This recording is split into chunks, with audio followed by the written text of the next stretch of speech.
Okay, so first of all, it's really nice to meet you and thank you all for helping me with this project. And a little bit about myself. My name is Nikita Guhan. I'm currently a high school student working on a Gold Award project for Girl Scouts. And in this project, I aim to advocate for fairer and safer police response to behavioral health and developmental disability crisis. So would you guys mind starting off by telling me a little bit more about yourselves, like your educational background or job titles or different roles, and how long you guys have been doing this? Yeah, Go first. yeah, I can go first. So I am a faculty member at the University of North Florida, and so my official title is an assistant professor. And so I teach courses there, I conduct research, and also contribute to the counseling profession. And so I've been counseling, I guess it's been like 10 years at this point. So I got my undergrad was in psychology and sociology, and then a master's in clinical mental health counseling, which the rest of the group is working on now, and then a PhD in counselor education and supervision. And so pretty much immersed in that for the last 10 or 15 years. Mhm. I can go next too. So my background is in sociology and criminology, and then I minored in psychology in undergrad. I'm originally from North Carolina, and then I moved down here for grad school. Official title, DoorDash driver with specialty in clinical mental health counseling. But yeah, and my proper title is intern, I believe. We don't have official titles at our degree level yet, but we are interns currently. And I currently intern at Positive Development LLC, which works with child and adolescents who are academically gifted. Yeah, that's me. Taylor, you can go next. Okay. My name's Taylor. My background is in my undergrad degree. I majored in psychology with a minor in criminal justice at the University of North Florida. I'm also a second-year student in the clinical mental health counseling program at UNF. And I also currently intern at Positive Development. As Erin stated, that is for, we specialize in working with gifted children and adolescents. So I think the title might be like clinical mental health counseling student intern. So that's what I would say. I'm Samantha. I got my undergrad at UNF, my bachelor's in psychology, and I had a double minor in leadership and theater, two very just a sides of the spectrum. And I'm currently working on my master's with these folks right here for clinical mental health counseling. I'm also an student intern. I work at Baptist Medical Center, Jacksonville. I work with their inpatient, outpatient, intensive outpatient units, specifically in the pediatrics. And I also work with them at Positive Developments. So yeah. Okay, that sounds great. Again, I'm really happy to have you all here, and let me get started with my questions. And obviously feel free to interrupt me anytime you guys want to add or correct anything. So I'm gonna first off start by asking about some general information about people with behavioral health conditions. So obviously, despite the different mental or behavioral health conditions you guys encounter as counselors, each of which has its own symptoms, do you find any common characteristics or behaviors among these individuals?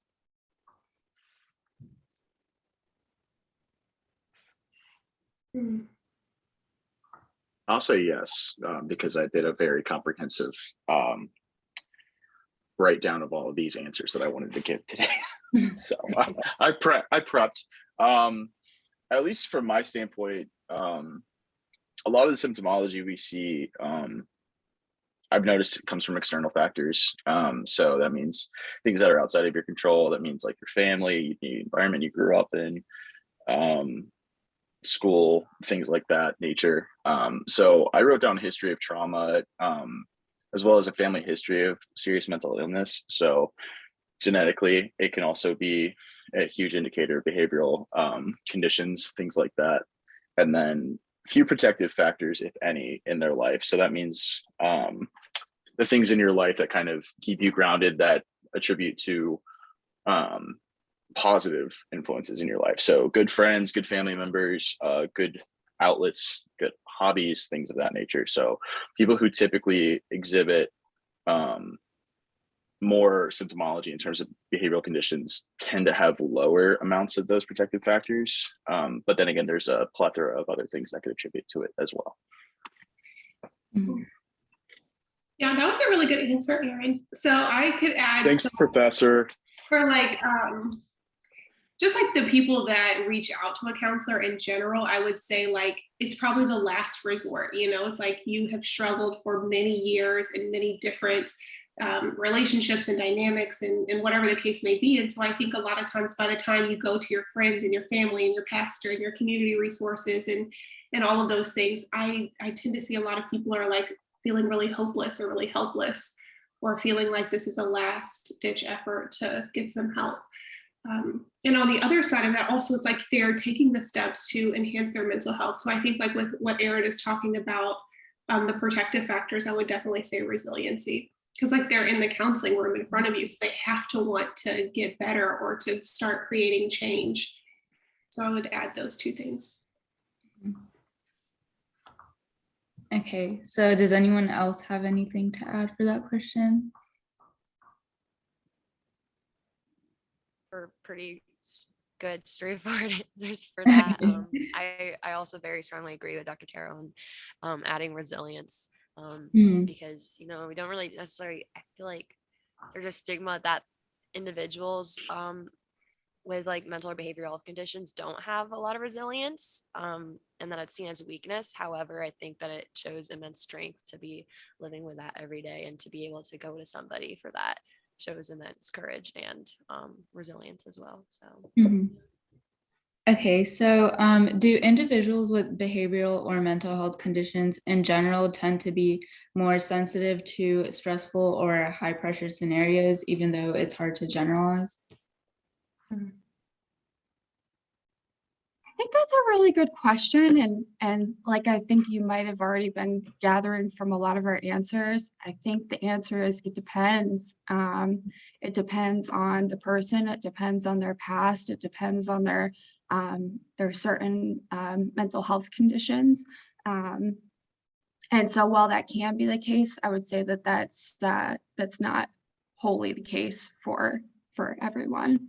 And I think I would add kind of like what Erin was saying earlier, is just about like the resources that people have. And so if you think of a natural disaster or any kind of trauma, any kind of situation, people who have resources, whether it be family support, community connection, a car to evacuate, money, food, like all of those things, like of course, more resources, more access, more openness to your demographic to seek those resources and take advantage of that. You would imagine that those people might be able to navigate stressful situations a little easier. There's nothing innately about that person that is unable to do that. It's just kind of the societal and external variables that really negatively impact people with the lack of resources when it comes to stressful situations.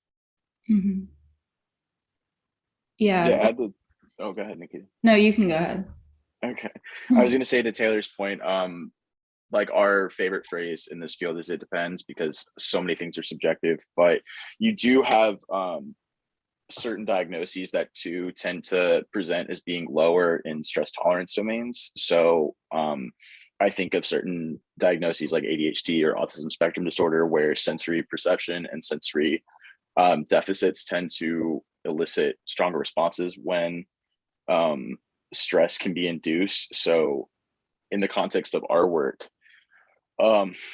there's typically an image of like police officers yelling or just being in a really high intensity sort of predicament. So if you have someone presenting with those sorts of diagnoses, they will more than likely be inclined to react more, as we'd call pathologically, just because that loud noises can really trigger so many different reactions of the body. So when you do have those particular instances of those mental health disorders, it's really important to consider like that might be what they're presenting with, not necessarily the stress of the situation, but their perception of the stress itself. So again, it's just one of the many things to consider when just thinking about the things that we're researching currently. Yeah, that makes sense. So I think one of you guys mentioned that a common misconception of people with mental illnesses is that they maybe have less resiliency. So do you guys know any other stereotypes or misconceptions that people have of those with behavioral or mental health conditions? Yes, unfortunately. Sam, you want to go first? Unfortunately, there are so many misconceptions and stigma associated with mental health. A lot of it, I think correct me if I'm wrong, but a lot of personality disorders and some mood disorders are seen as individuals who are quote unquote like crazy, or like psychopaths or sociopaths, or also incompetent is another one, that they are less able to do everyday activities than individuals who do not struggle as much with mental health disorders. Those are two that come to mind for me. Yeah, I think like kind of Sam pointed out, there's both generalized and specific to disorders, that stigmatization to disorders as well. So you have things like individuals with mental health disorders may have less resiliency, which is absolutely not the case. But then you have individual ones specific to disorders, like Sam pointed out, for example, that ADHD isn't a real diagnosis, or people with a substance use disorder don't actually want help. So there's a lot of them. I think you being a young person probably see a lot on social media that now more than ever, people are starting to like actually, take like be vested in their mental health. And so that's really cool to see. So I think some of the stigma is starting to break down. So hopefully we can eventually get there. Yeah, definitely glad for that. So since you guys work more on the counseling side, I know you mentioned that the people who come to you usually have like a willingness to help. So that might influence the answer to the next set of these questions, which is going to be on like specific measures or communication methods used when interacting with or handling people with behavioral health issues. So are there any general communication skills you use to avoid escalating the emotional and mental challenges of the patients?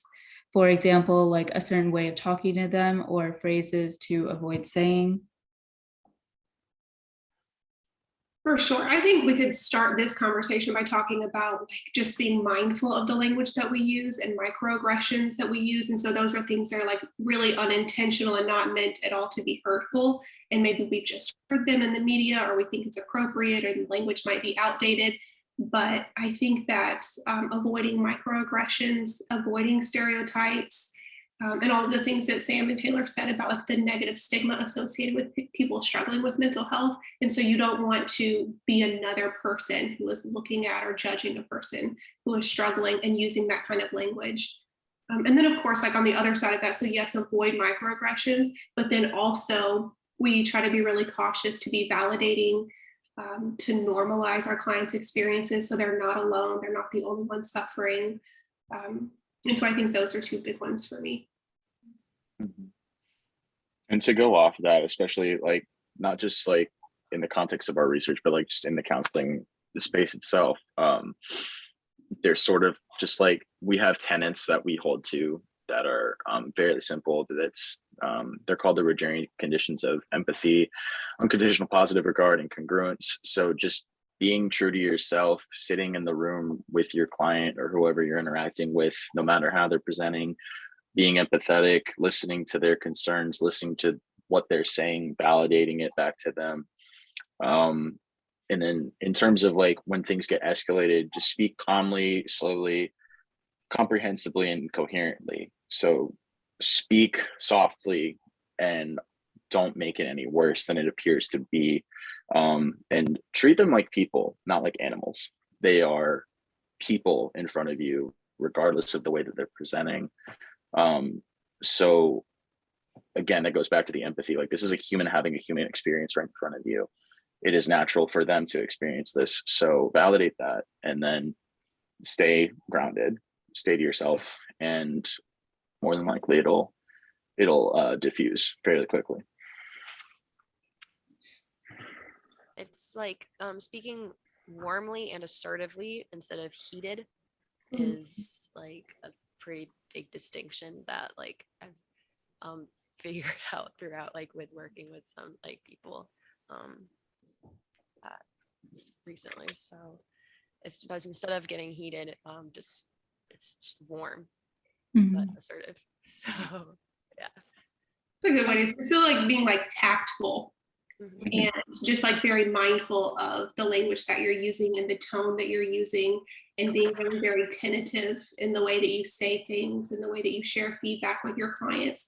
Because I think in general, those are good communication skills, but there are some people with certain diagnoses that are more sensitive to like inflection in your tone or a facial expression or that kind of cold or hot kind of style of communication. Mhm. Yeah. And I think to Dr. Terrell's point as well, I don't think this is going too far off topic, but also being culturally sensitive to the client that you're working with as well. And just trying to meet the needs from a multicultural competency standpoint is really important too. And then additionally, I think also just like acknowledging that you may not understand what the person is going through in that moment, and not assuming like, hey, I know what you're going through, but I'm here for you, can just be really important. I think that goes back to validating what they're going through and acknowledging that. Mhm. So this next question might be kind of obvious, but do different behavioral or mental health conditions warrant different types of communication? Like, does identification of a particular mental health condition change the counseling approach?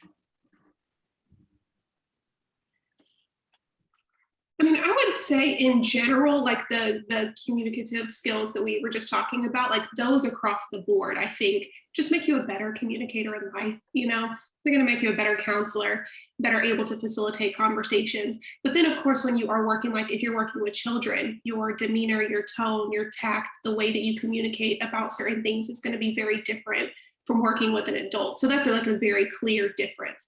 But then I think that we've all kind of mentioned there are certain diagnoses where people are more sensitive or susceptible to being triggered by your language or the inflection of your voice. And so it's hard to say, I guess because it depends, but yes, for sure. And you have to take the time, like using those fundamental communication skills of non-judgment and empathy and warmth. You get to know your client. And some clients prefer you to be very assertive and direct, and they don't like the like sandwich method of things. They just like feedback. And then other clients, you'll learn that they are more sensitive. And so then you do have to change the way that you communicate. But I think the core of the communication that we just shared about is going to be present, hopefully, across the board.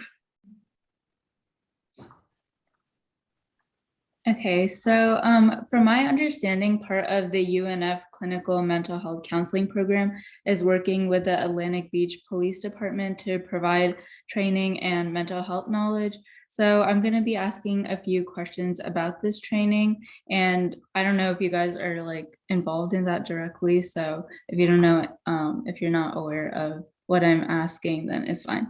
So first of all, what does this training overall entail? And is there like a set time or roughly a certain number of hours for the training? Because I know that CIT training is like usually 40 hours. So Taylor, you got it. Yeah, okay. Yeah, so it's it's actually it's Jacksonville Beach Police. oh, Yeah, no, it's okay. So we Dr. Terrell is our advisor and is the three of us along with two first-year students as of right now that are working with the Jacksonville Beach Police. Interestingly, I was the one that kind of I guess spearheaded this project because I was interested in the criminal justice system, specifically in crisis intervention and de-escalation training. So along with Dr. Terrell and Sam and Aaron, we founded a working relationship with Jacksonville Beach Police Department. And one of the requirements to founding that relationship was to attend ride-alongs So what we found during our ride-alongs was that the officers were very well trained in crisis intervention and de-escalation. And also, I think that's more of like a criminal justice kind of side of it. So we were looking from the mental health side about what we could do. So currently, we had tried to do a couple of different things with them, but the timing kind of didn't pan out. We did, however, a few months ago recently, as a result of a ride-along experience that Sam, Dr. Terrell, and Aaron were on, decided to apply for a $400,000 Florida Blue grant, which ultimately would be able to help first-year clinical mental health students go on ride-alongs and collect contact information to send to a social worker that we would use the money from the grant to pay their salary, so that the individuals in the Jacksonville Beach area could be connected with local resources when they might not have otherwise. That's cool. Yeah, that was a great summary. So I think that like we went in thinking like we're going to be the team who offers de-escalation training. And then we went on our ride-alongs. It's like, wow, they're like already de-escalating. They're being culturally competent. They're being mindful of the way that they're approaching people, whether they're struggling with mental health or not. And so then we kind of pivoted. Our goal was to say like, okay, so what can we offer them and what can we learn from them? And so I think in each of our ride-alongs, of course, you're alone with the cop for so like 4, 5, 6 hours. It could, all night. And so we have found ways to kind of drop information about self-care and vicarious trauma and just different things that are going on in society at the time and how we can help them approach those things. And so I think the greatest need that we saw is what Taylor shared was when the police interaction ends and they're doing a wonderful job, but their job ends whenever the incident or whatever, the arrest happens or whatever. And so it's like, where could we pick up after that? And so that is hopefully, we'll find out about the grant in a month, I guess, in February. And so we want to be able to step in and pick up where the police officers end and providing resources to counseling services. And so they have been super receptive. We've gone on so many ride-alongs. They're a lot of fun, but they're also, we have seen people be involuntarily hospitalized. We've seen domestic incidences. We've seen families struggling with substance use and accidents as a result of that. And so I think that we want to try to help de-escalate, but also I think our goal has shifted to supporting officers and the community.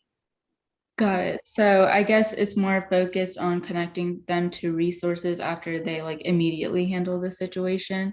So I know you mentioned that you do like mention some de-stressing techniques to the officers themselves. So are there like any specific de-stressing techniques for officers after they deal with a crisis response that may just help support them?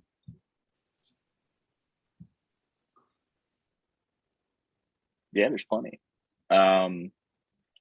Typically, at least for the officers that I've interacted with, they like to go home and decompress with a cigar and a bottle of scotch. So in taking that into consideration, really encouraging like mindfulness, meditation, and just self-reflection, like leaving work at home as well, or leaving work at work, I should say.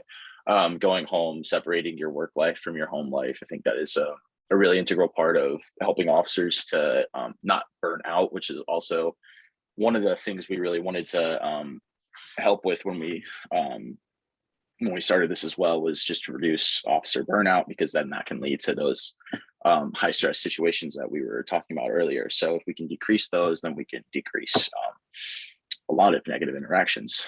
So just again, mindfulness, meditation, going on walks, getting physical exercise outside of the spectrum of policing, time with family, time with pets. It's just doing literally anything you can to not be involved with work is fairly feasible for them as a means of self-care. On the flip side of like kind of what Aaron was saying about not being involved with work as self-care, I know that Chief Smith of the Jacksonville Beach Police Department, when we initially took our tour, he was very much it was don't talk about mental health when he was an officer. So one of his major missions when he became chief was, I want my officers to feel like they're heard and that they can talk about any concerns that they have. And so that's been really, really neat to hear. I know after certain traumatic incidents, or if an officer has to discharge a firearm, they are required to go to counseling. I know that Chief Smith also like puts on tons of like officer de-stress trainings throughout the year. So as far as like within the police department as well as outside the police department, self-care for the officers is huge. Mhm. Yeah, I received the same kind of feedback from a couple of officers that I rode with. And so after an incident at work, they have counselors that they are connected to, and it's of course paid for. I've also talked to my guys about like how is this impacting your relationship with your partner, with your kids, with yourself outside of here, with your family. And so we talk about like there's no one way to like take care of yourself, right? And so for one person, it might be going on a walk by themselves and decompressing. Another person, it's a barbecue and not a single person from work is there. The other person is a barbecue with everyone from work. And so it's like just having conversations about like what makes them feel like whole and connected. And so we can eventually, hopefully the goal would be to like reduce the burnout and the compassion fatigue, which then leads to kind of that jaded mentality. And of course that negatively impacts the way they interact with the community.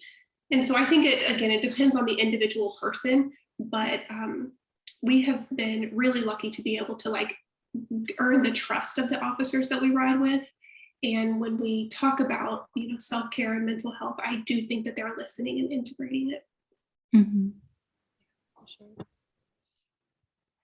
Okay, that's nice to hear. So my last question is more of a general question regarding mental health workers themselves. So being a clinical mental health counselor who works closely with individuals suffering from complex conditions can be stressful and mentally taxing for you all as workers yourselves. So are there any tools or services to support you guys in the face of your demanding work? Free coffee was pretty cool for a while. Yeah, I think it's really interesting that I mean, in the beginning of our like education to become counselors, we're asked to, consult with other people in the field, including our faculty, our professors, and our supervisors, and individuals that we might run into during internship. And sometimes we would even interview with some clinicians in the field. And a lot of them also discussed how they themselves see mental health counselors or therapists. And so really therapy, I think, is a very big part of it. It's kind of the gift that keeps on giving, is what my supervisor called it. It's just the cycle, her therapist sees a therapist, who sees a therapist, who sees a therapist. And each individual has different forms of self-care. Self-care is a big thing that we're taught in the beginning of our training, is that it's very important in this field, whether that be walks like we talked about for the officers, or spending time with loved ones, your support system, like proper like sleep, eating, like all those kinds of basic human needs that need to be kept up with. And it's very subjective to each person. So whether that be music or creativity or exercise or something like that. Yeah, that's what I've seen. Mhm. I think it's an interesting question to ask from Taylor, Sam, and myself's perspective, just because we're not clinicians in the sense that we have a practice or we work under that we're not compensated for our time just yet. So maybe Dr. Terrell will answer this completely differently, but just from the things that I've seen and heard from other clinicians, practicing clinicians, I listen to a lot of podcasts. I'm in a lot of groups, forums, things like that, and just the lack of compassion towards therapists, especially after COVID, I think was a a little just like disconcerting, just because I think we have this view that we're always on our game, and like as therapists, we're kind of like um the walking emotional punching bag essentially for anyone we encounter, like, oh God, you're a therapist, let me talk to you, or something like that. And so just like we're typically more empathetic people, yes, but we can't always provide the compassion and empathy that someone might be seeking just like offhandedly. So just giving us the grace to know that we're still doing our best, and in, as I hate this term, but like in unprecedented times, like we also have our own stuff going on too. So like therapists are people, as Taylor was mentioning, like we see therapists who see therapists, like we are constantly working on ourselves as people, not just as clinicians. So in an instance where it's like, oh, I thought you'd be a little more responsive to a situation that I just described, I'm like, it's not that I can't or I don't want to be, I just don't have the capacity to give that to you right now. And that goes into respecting our own boundaries and clearly outlining them for others so that they don't get crossed and so that no one gets disappointed, essentially. And so just respecting that we are also people who deal with an insane amount of emotion throughout the day. So sometimes it's hard to sift through our own. And yeah, just again, just like accepting that this is who we are, not always in practice, but like sometimes we also leave work at the door too. I think that there's a lot of resources for, especially for us as students, in regards to our self-care. So kind of to echo Sam's sentiment, like we have a lot of supportive people in our corner. UNF is great. You know, they offer free counseling services for us. We all know that we can go talk to any of our professors or our site supervisors at our internship sites at any point in time. And even just, you know, people that we meet within the community, such as Jacksonville Beach Police and like Chief Smith. You know, we have a lot of support from different avenues. Also, I think like Sam said, it's different for everyone. And I think self-care changes along the way too. So personally, I've found that being able to talk with my peers and others in the field has been my best self-care during my time in internship. But we have a lot of support. So I think it's just you know, what's good for you kind of thing. Mm-hmm. Okay, that's all I had pretty much. Thank you guys so much. And I know a lot of these questions were like vague and hard to answer because it really does differ from like individual to individual, but like I really got a lot of answers. So thank you, and thank you for the work you guys are doing. I really appreciate it. And yeah, that's all I have to say. Live and work in the space of ambiguity and vagueness. So this is our stuff right here. Thank you for inquiring and for wanting to interview us. This is really cool. Yeah, thank you for having us. Good luck with everything. Yeah, good luck with your Thank you. Bye. Bye. Bye.